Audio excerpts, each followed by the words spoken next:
Good day. I'm Abraham Emiato Onaburekane, aka Sete. That Sete is as a result a pace setter, and I was born on Saturday. So most of our people that are born on Saturday, they normally call them Sete. So everywhere you go, you hear Sete, Sete, Sete. It's everywhere. That name is a selling point to every person around me.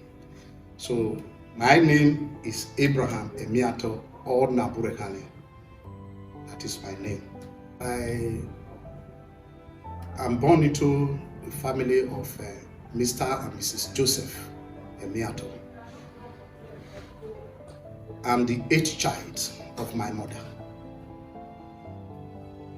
I was born February 10, Saturday, February 10. So I attended Emando Primary School, Uboha, and also attended Uboha Secondary Commercial School, where I wrote my WAEC. Then after that, I entered Federal Polytechnic, Auchi. I did NC Accounting. So after that, I went to Uniben for my accounting. I graduated in 1999, and I did my service year 2001 because of there was a strike during that period. So we have to stay at home waiting for our service. So I served. Then I served in UBA, Lagos, under financial control. So after that, I moved to Ezonmobi, Nigeria, 2002 to 2012. Then after 2012, I moved to ConocoPhillips Oil and Gas in Abuja. In Abuja, as a treasury accountant.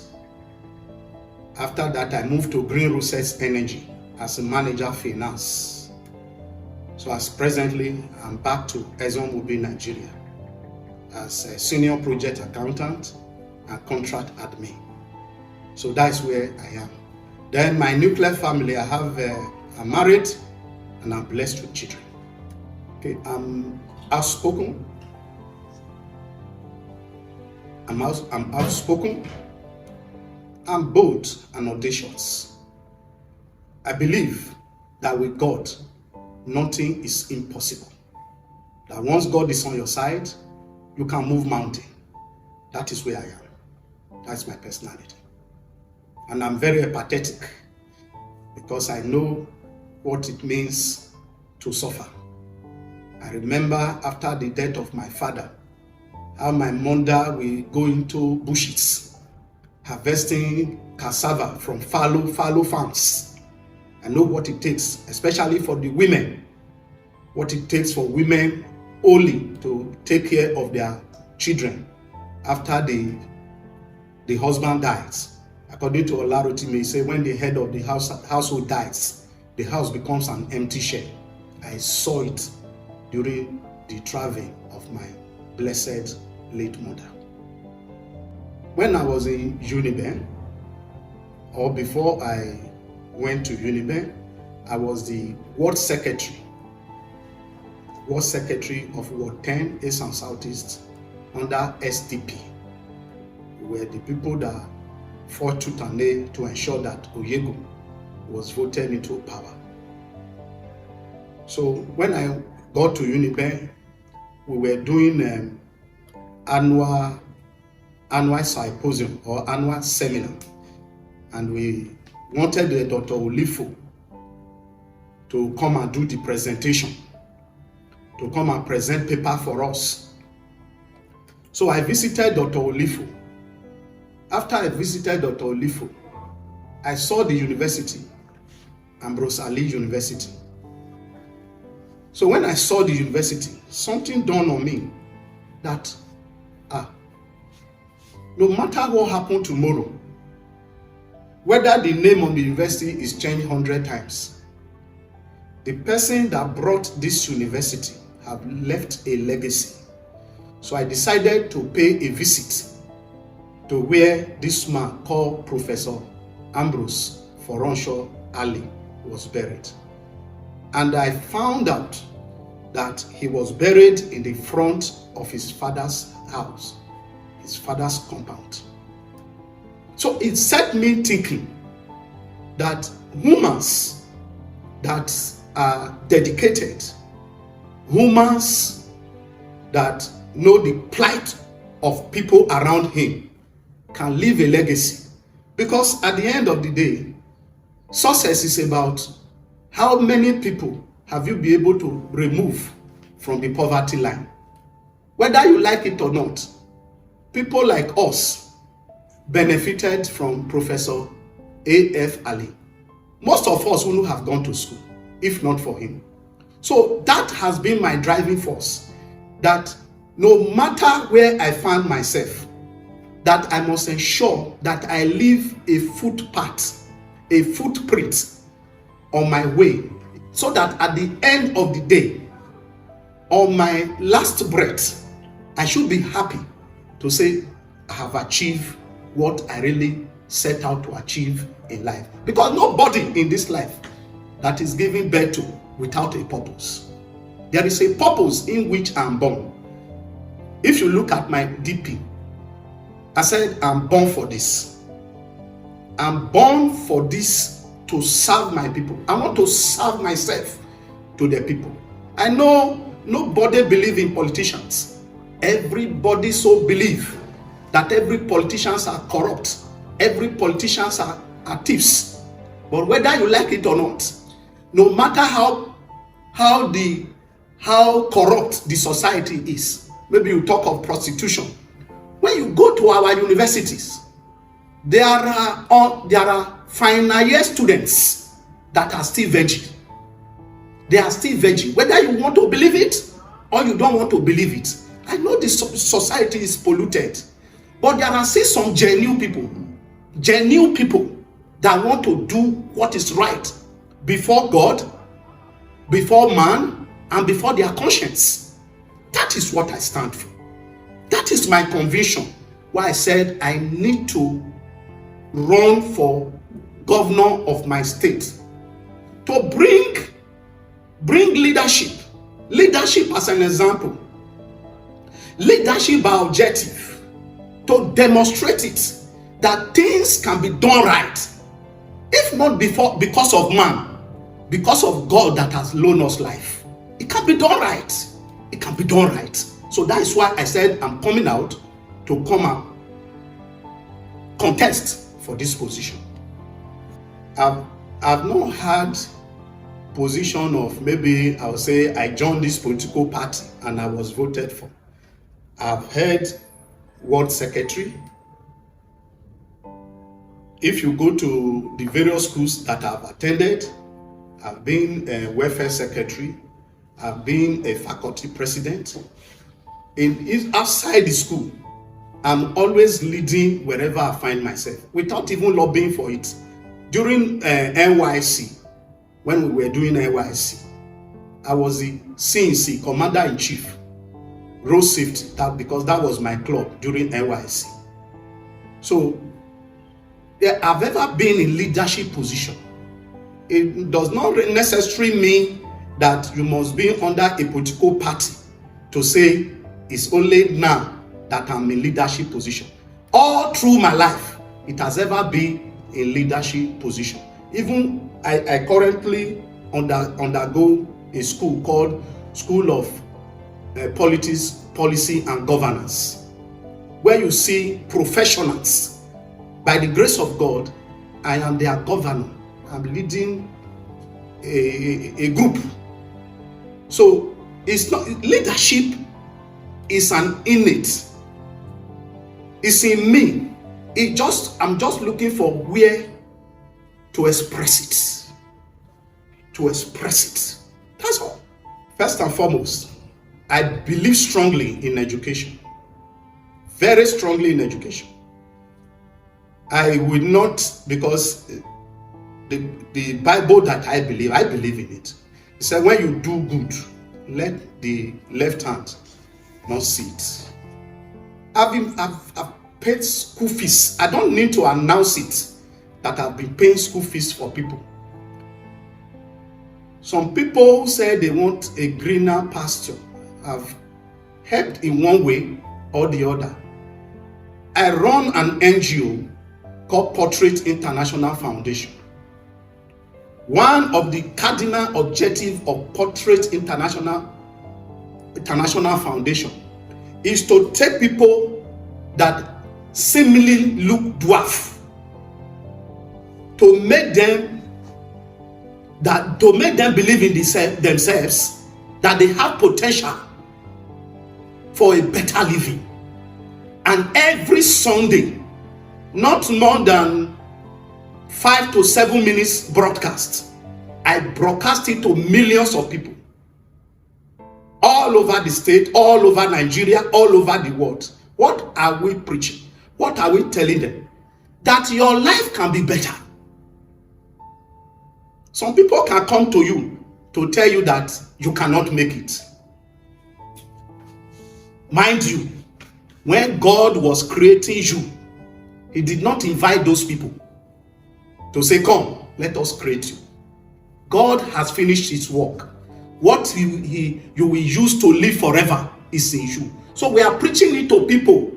I don't need to go and be holding people one hand or the other. You know, social media today is a big influencer.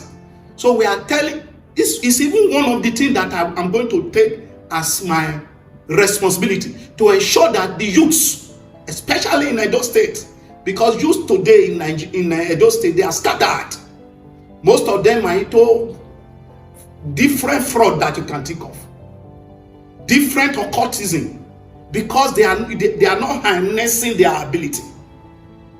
There is ability in them, but they need people to be able to inform them that you can do better than what you are doing now. Then we are going to create like state orientation agency. They will be shouting everywhere,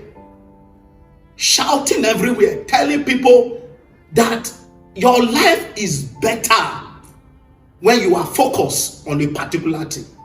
A rolling stone form no moves.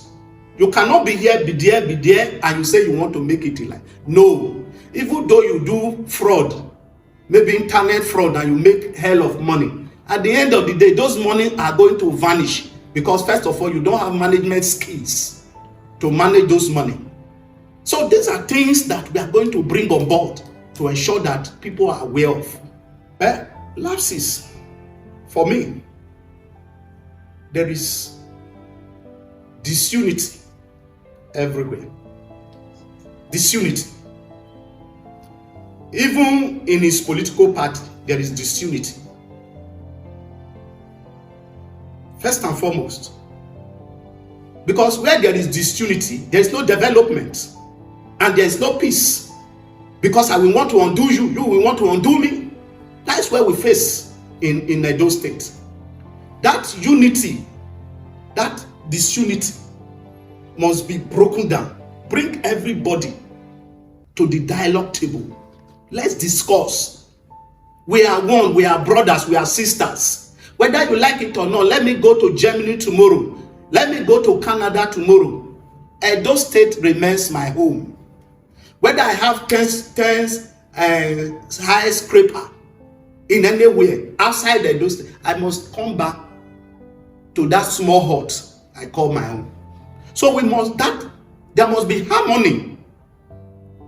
There must be peace. There must be unity. A house that is divided against itself cannot stand. Cannot stand.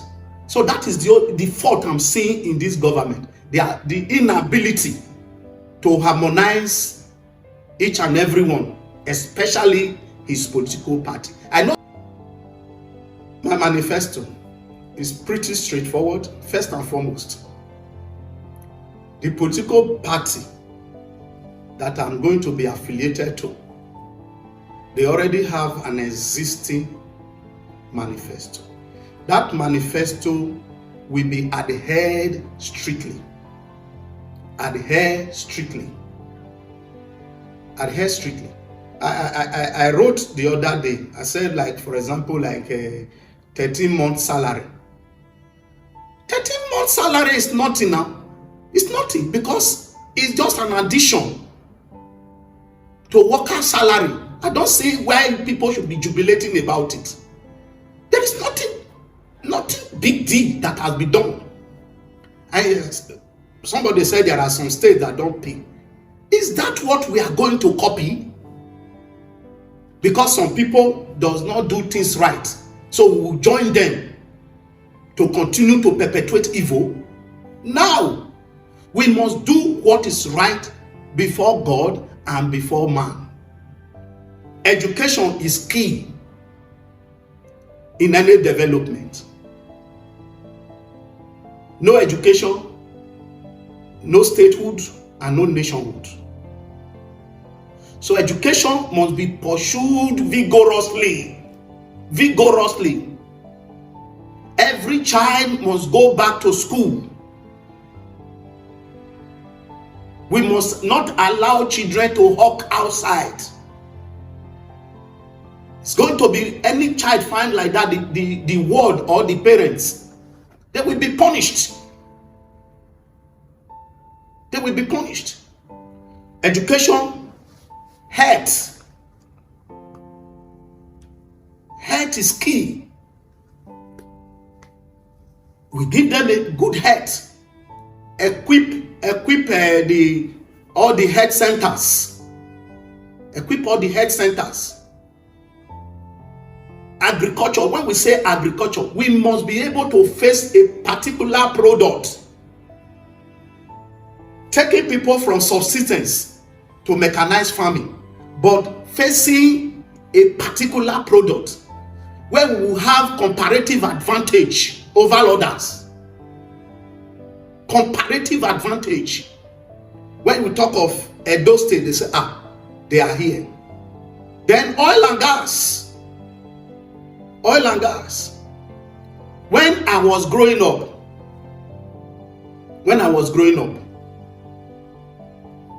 a well was found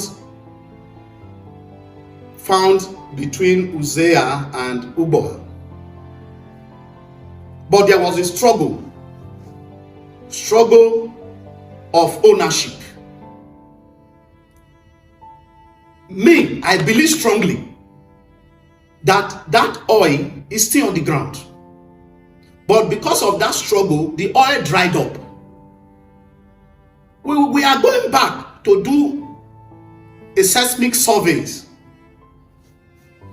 carry geology today, but this should be done when we are able to harmonize the two communities, which is Uboha and Uzea. We must harmonize them. I believe strongly that is as a result of that, grievances. Who is the owner? Quarreling over a particular mineral resources that make that place to dry up. We are going to revisit it. We will treat it as a brownfield. We are going to revisit it. So those are some of my focus that we are going to focus on. Build bridges, build roads. Non-excludability. Nobody will be excluded. Bring everybody to board. Ensure that the civil service is digitalized. Bring enterprise resource planning into civil service. Everything from invoicing, from contracting, to anything you can think of in workforce, even employment, human resources, they will be in different modules in the enterprise resource planning, ERP. We bring them on board and begin to run with it. Nothing like manual. You can't come to office and you will be seeing manual. Who deal with manual? As of today, nobody even do any printing. Printing is minimal. So these are the things I'm going to ensure that, and every year there will be annual report. Statement of financials will be released. One of the four auditors, audit firms We will employ one of the audit firm to audit the accounts of the state. I'm an accountant, a professional accountant. There is nothing hard if you present your financial statement to your citizen. Your citizen, they are the shareholders. Let them see what you are doing. It's only when you are corrupt that you try to hide things. I'm set. I said, I am born for this. Thank you. Thank you very much, sir. First and foremost, you know, my Edo people, don't believe in all those people say they are experienced. They are experienced. Who has the experience helped in Edo State? What is experience? I'm well experienced. I'm a fellow of the Institute of Chartered Accountants of Nigeria. Member, Nigeria Institute of Management. Associate member, Chartered Institute of Economists. I have an MBA in Management Finance. So what is the person going to tell me that I cannot deliver? So is people, someone like me, I will be trusted. You will have free access to me. I'm not going to gate anybody. Free access. There will be a whistleblower line where you can whistleblow. I am the president and founder of Whistleblowers International Foundation. So I cannot found something and work against it. I don't want to bore you with the nitty-gritty of the job we do because it's not for public consumption. President and founder, Whistleblowers International Foundation. So there will be a whistleblower portal where you can lodge whatsoever thing you see that is not good. Any financial corruption, anywhere you see it, please report it. So my door is open. I am set for the job. Forget about those that have gone to Senate. They have been chairman of local government. They delivered nothing. I stand to say it. Look at me. I will deliver without fear or favor. Somebody asked me, he said, what of godfathers? For me, I don't know godfathers, but I know God the Father. Thank you.